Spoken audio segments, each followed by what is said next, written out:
the start of a very long wall, river cruises and a Korean border. We're on the Great Wall right here on Drone and Phone.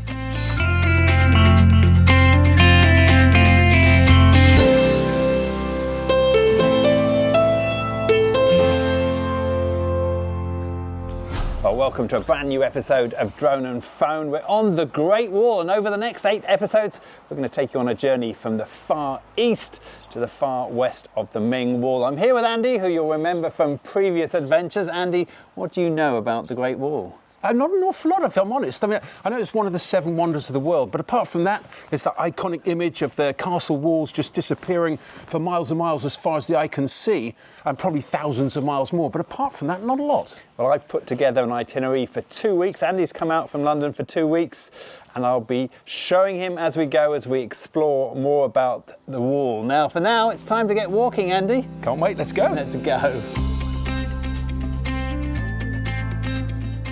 The Great Walls of China are much misunderstood, and here at Drone and Phone we're on a mission to change that. Over 8 episodes we travel from the far east of the Ming Wall to the far west, bringing you a series of hikes that reveal a little of the history and the true splendour of this wonder of the world. Well, that's it there, the entrance to the Great Wall. Let's go, Andy. Come on. We start on the North Korean border at Dandong, where most Chinese historians agree to be the eastern terminus of the Ming Dynasty wall.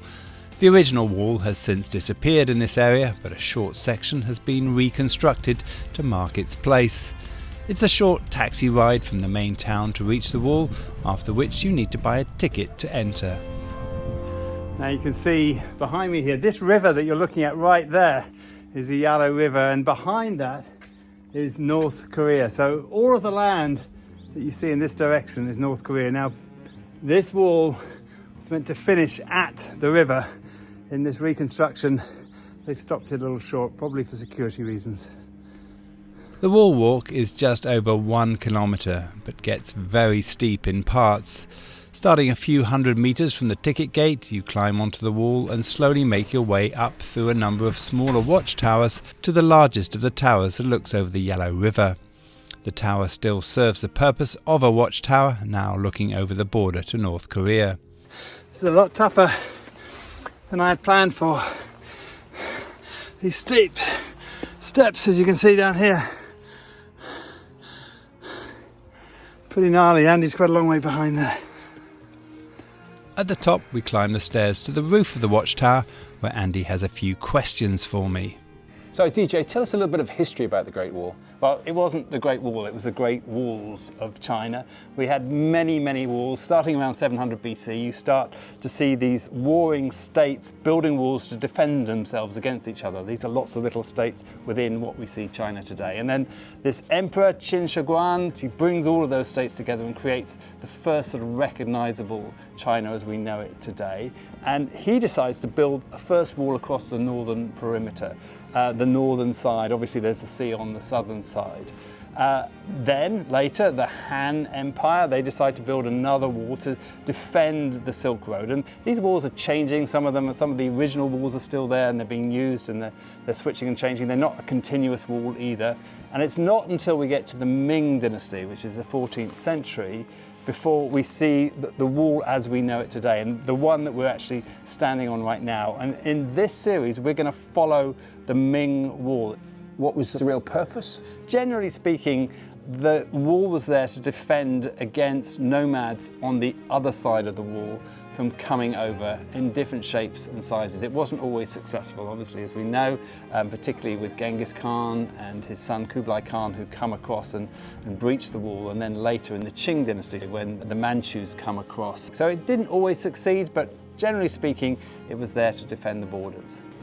So we're obviously here at the eastern end, and we've got North Korea behind us, but how far is it between here and the Gobi Deserts at the other end? So the Ming Wall is measured at around 9,000 kilometres, just under 9,000 kilometres, and it's not a continuous wall. At points it goes around. There's places where there's double wall as well, so the figure doesn't demarcate a straight line, but there's about 9,000 kilometers of wall. But pre-Ming Wall, the previous walls, they've so far discovered within the People's Republic of China at least, an easy number to remember, 1, 2, 3, 4, 5, 12,345 kilometers of wall. But they may still discover more walls as they go along. And this particular piece of wall here at the eastern end, it seems to be pretty high and pretty wide, but is it the same all the way along? Yeah, the design of the Ming Wall is pretty well the same the whole way around. They made the choice of building with bricks rather than with mud that had been done before, sort of trodden mud with straw. Some of the earlier walls were much more simplistic, but when it came to the Ming Wall, they decided to make it uniform, so it goes the same design the whole way along, known as the Guan Li Cheng Cheng, which basically translated means 10,000 li. Each li is about 500 meters, so you're talking about 5,000 kilometers in total. We know it's slightly longer than that. As I said, it's nearly 9,000 kilometers, but it's been built in the same way the whole way along. It's about 9 meters wide and about 8 meters tall. While the climb might have felt steep, the descent is even more so as you carefully step down to a tarmac road at the base of the watchtower. So I'm not sure if you can see that behind me, but that's what we've just come down. It's incredibly steep, but quite short on this section. So we've just about finished off. We're just going to have a look at this viewpoint up behind me here, and then we'll be back down to the road. From here, it's a short walk through forests and border fences to take you back to the ticket office. Well, you can see here we're walking right along the border wall. We don't think that is actually North Korea over there, but there's certainly a very strong warning not to go to the other side into no man's land.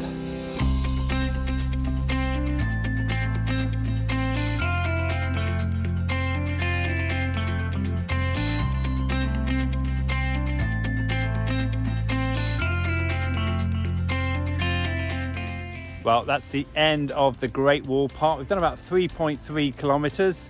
The first part, maybe just over a kilometer on the wall, and then a slow meander around on a flat road past the border. Now, we're not quite done because we have until tomorrow afternoon before we leave. So we're going to go and explore Dandong.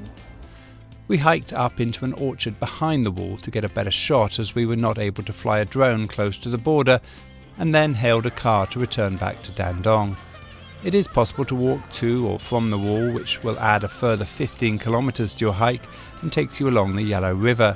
But unfortunately for us, it was heavy rain in the morning, so we opted to skip it. But the next morning, I was up early for a run along the river. Well, it's 7 o'clock in the morning. Andy is fast asleep up there in our hotel. Behind me here is the famous bridge that was destroyed by the Americans during the Korean War. And over there, North Korea. I'm going to take a run along the promenade. Walk late or get up early to enjoy a feast of colours along the riverbanks as both locals and tourists come out to enjoy the view. In the warmer months, it's also possible to walk on the destroyed bridge, which will edge you a little closer to North Korea. We opt for a river cruise instead that takes you halfway across a river as you peer into another world. It's very noisy here, but you can see just behind me we're on this riverboat cruise. Basically just cruise up along the shore and have a bit of a closer look into North Korea. There isn't actually much to see. It's a lot of empty buildings, it seems, and the odd single figure on the shoreline. We presume maybe a guard or something. But anyway, interesting experience. Certainly worth doing if you're in Dandong. River cruise done, it's time for us to pack our bags and head to the train station to set off along the route of the wall to our next destination. Well, that's the end of this episode. How's it been for you, Andy? Really fun. A little bit of a flavour of the wall yesterday. Can't wait for the rest of it. Now, we did a very short walk. You can actually start here in Dandong and walk all the way down there to the Great Wall. It's about a 15k walk if you want something more adventurous. It was raining yesterday, so we didn't do it. We're about to jump on a train, go off back to Beijing. We've got some quite tough walks ahead. What are you thinking? Well, I think we started nice and gentle, but I think it's going to get pretty hard in the next couple of weeks. It is indeed. Now, if you're finding this for the first time, you're going to find all of our other episodes nicely catalogued on droneandphone.com and also on our YouTube channel. For now, my name's DJ. I'm Andy J. And this is Drone and Phone.